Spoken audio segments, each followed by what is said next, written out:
सज्जन श्रोते हो. आत्मोपनिषद पान 178 देवपाद क्रमांक 53 ची रचना पद्य रचना ऐका. अशी पदी अमूर्त राही. हा जो देव आहे तो सर्वांना सर्व पुरवतो आणि आपल्या सर्वांची मजा बघत आपल्या खेळात तो रमतो आणि स्वतः मात्र सर्वांपासून दूर साक्षीत्वात अलिप्त भावी उभा राहतो. सांगायचा मुद्दा असा आहे की तुकारामाने एका ठिकाणी म्हटलं आहे की हे भगवंता, हे पांडुरंगा, तू करकटेवर पाय विटेवर ठेवून शांत आणि स्थितप्रज्ञासारखा उभा आहेस.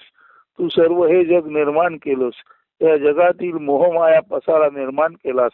लोकांना त्यात गुंतवलंस आणि तुकाराम महाराज म्हणतात आमच्यासारख्या भक्तांची तू मने चोरतोस आणि आम्हाला संसारातून बाहेर काढतोस. सर्व जगाचा वीट आमच्या मनामध्ये येतो. तुझ्याबद्दल भक्ती निर्माण होते, तुझ्याबद्दल अढळ श्रद्धा निर्माण होते. परंतु वास्तवात तू काय करतोस? आमचं मन तू चोरतोस आणि संसार सुखापासूनही तू आम्हाला दूर लोटतोस आणि प्रत्यक्ष तू आम्हाला दर्शन न देता भक्ती सुखी म्हणावं तसं आम्हाला तू मिळू देत नाहीस. त्यांना एवढंच म्हणायचं आहे की परमेश्वर सर्व निर्माण करतो आणि त्याच्या गतीने जो तो ते भोगतो आणि अटळ विनाशाप्रत जातो. कारण परमेश्वराने निर्माण केलेला हा जो लीला बाजार आहे त्या लीला बाजारामध्ये मोह बाजारामध्ये जीव जन्माला येतात आणि संसारामध्ये माझं माझं करत ते नष्ट होतात. कोणी एखादा माणूस ज्याला परमेश्वराची ओढ लागते, भक्ती लागते, भक्ती निर्माण होते, तो संसारी टाकतो आणि परमेश्वराकडे लक्ष देतो, तरी सुद्धा परमेश्वर खऱ्या अर्थाने त्याला दर्शन देत नाही. याचं एवढंच कारण आहे की परमेश्वर सर्वत्र भरून राहिलेला आहे आणि असा माणूस परमेश्वर भेटीसाठी आकांत करतो, संसार सोडतो. नाही त्याला संसार सुख मिळत, नाही त्याला परमेश्वर सुख मिळत. मात्र असं असलं तरी सुद्धा या संसारातून बाहेर पडल्यानंतर अगदी अंतिम क्षणामध्ये त्याला जीवनमुक्ती मिळते. हे जरी तुकाराम महाराजांनी स्पष्ट सांगितलं नसलं तरी हा जो परमेश्वर आहे तो सर्वांना सर्व देऊन आपण नामानिराळा राहतो आणि तुमचं कर्म तुम्ही हो असं म्हणून स्थितप्रज्ञ राहतो. अशा अर्थी तो परमेश्वराला, पांडुरंगाला निलाजरा म्हणतो. आणि हेच इथे सांगितलेलं अशी पदी अमूर्त राही. देव सर्वांना सर्व देतो आणि आपण मात्र अशी पदी म्हणजे स्थिर शाश्वत असा अचल अढळ असा ब्रह्मरूप जसा करकटेवर पाय विटेवर देऊन विठोबा आहे तसा उभा राहतो. तर आता हे काव्य नीट आहे का? या काव्यात थोडी गंमत आहे. आता काव्य वाचल्यानंतर सर्व लक्षात येईल. अशी पदी अमूर्त राही. सर्व देवाची बालके देव पुरवी त्या भातुके कुणा रूप दे कवतुके वदवी ज्ञान कुणा मुखे देई द्रव्य दारासूत पद प्रतिष्ठेचे सुख करी धीर वीर बलवान पूर्वी कुणा मान सन्मान देव देई परी देव धूर्त सदा राही मूर्त मूर्ती गुंतवुनी अशी पदी स्वये अमूर्त राही. आपण सर्व देवाचीच बालक आहोत. देव सर्वांनाच भातुके म्हणजे काही ना काही खाऊ प्रसाद देतोच.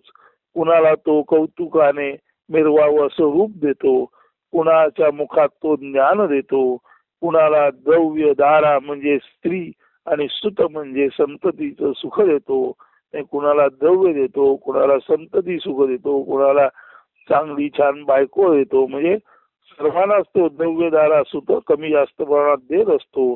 कुणाला पदप्रतिष्ठेचे सुख देतो म्हणजे अधिकार देतो, पदप्राप्ती देतो, उच्च पदप्राप्ती करून देतो. तरी धीर वीर बलवान कुणाला वीर बनवतो, बलवान बनवतो आणि धार्ष्ट्य म्हणजे धाडस असलेला बनवतो. कुणाला मान सन्मान प्राप्त करून देतो. असं देव देई परिदेव धूर्त सदा राही. सर्वांना सर्व काही देव देतो, परंतु आपण मात्र धूर्तपणे कोणत्याही घेण्यापासून अलिप्त राहतो. तुम्हा आम्हाला मूर्त म्हणजे या जगात जन्माला आलेले दिसणारे पदार्थ आणि मूर्ती म्हणजे देवाच्या मूर्ती, देवाच्या प्रतिमा या जगातील वेगवेगळ्या विषयामध्ये, वेगवेगळ्या घटकांमध्ये, वस्तूंमध्ये नव्हे, देवाच्या मूर्तीमध्ये देव आपणाला गुंतवतो आणि आपण मात्र अशी पदी अमूर्त राही आणि आपण मात्र या सर्व दृश्य पसाराच्या मागे अदृश्य रूपे वावरत असतो. म्हणून स्वतः अदृश्य राहून हे दृश्य जग निर्माण करणारा, तुम्हा आम्हाला जन्माला घालणारा, तुम्हा आम्हाला काही ना काही खाऊ देणारा, कौतुक करणारा, आपण मात्र निश्चल स्थितप्रज्ञासारखा या दिसणाऱ्या जगाच्या भोवती अदृश्य म्हणून राहतो. जसं दृश्य मूल अदृश्य, जसं झाड दिसतं, त्याचं वैभव दिसतं, त्याची सुरेख हिरवीगार पानं दिसतात, मोहर दिसतात, फुलं दिसतात, फळं दिसतात, परंतु झाड जिथून जन्माला आलं ते मात्र अदृश्य असतं. तसा हा विश्ववृक्ष आणि या विश्ववृक्षावरील चिमण्या पाखऱ्यांसारखी असलेली आपण सर्व जीव जंतू हे सर्व जरी वेगवेगळ्या परिस्थितीत वेगवेगळ्या गोष्टी मिळवून चिवाट करीत हे जग जगत असलं तरी या संपूर्ण मोहरूपी जगात जन्माला आणून एका वेगळ्या पद्धतीने परमेश्वराने आपल्याला फसवलं आणि आपण मात्र जग निर्माण करून सुद्धा न दिसणाऱ्या स्थितीत अदृश्य होऊन राहिला.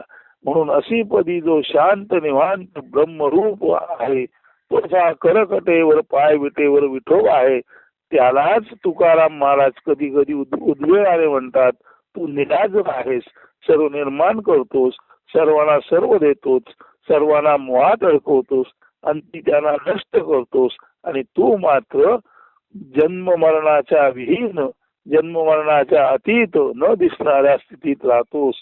ते तिथे अशी पदी अमूर्त राही म्हटलेलं आहे. देव तुम्हाला आम्हाला जन्माला आणतो, वेगवेगळ्या गोष्टी पुरवतो, सुख साधन पुरवतो. कधी कधी आपण त्या सुख साधनांच्या आहारी जाऊन मायावश होऊन आपला नाश होतो. फार कमी माणसं शांत निवांतपणे हे पाहतात आणि त्या देवासारखेच शांत निवांतपणे अशी पदी जाऊ शकतात.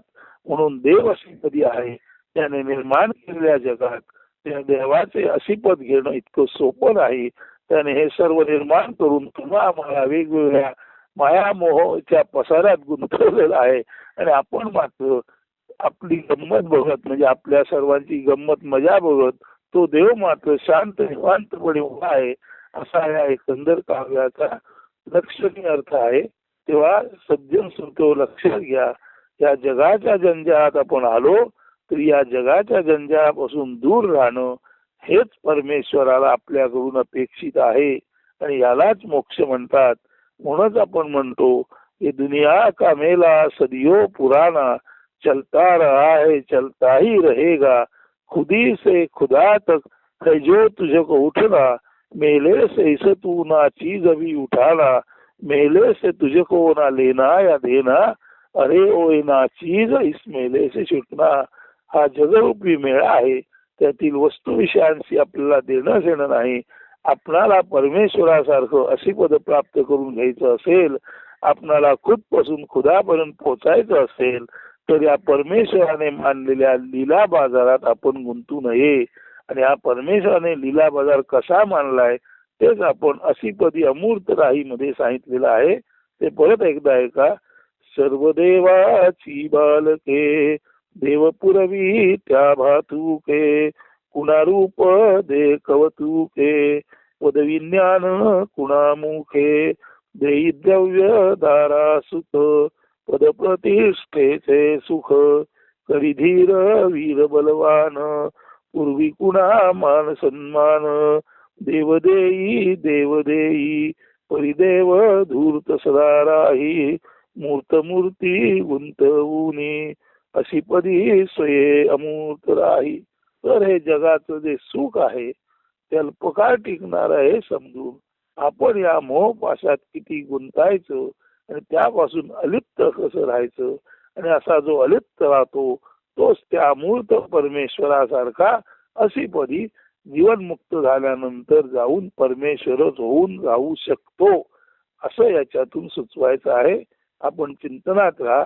जरूर आपणाला यातून काही ना काही ज्ञानाचा लाभ होईल आणि परमेश्वराप्रती आपली सेवा सुद्धा तशी रुजू होईल जशी संत तुकाराम ज्ञानेश्वरांची झाली. अशी देवचरणी प्रार्थना करून आजचं हे असीपदी अमूर्त राही हे छोटं खाणी निरूपण येथेच संपवतो. धन्यवाद. अस्तु. सुप्रभात. शुभ दिन.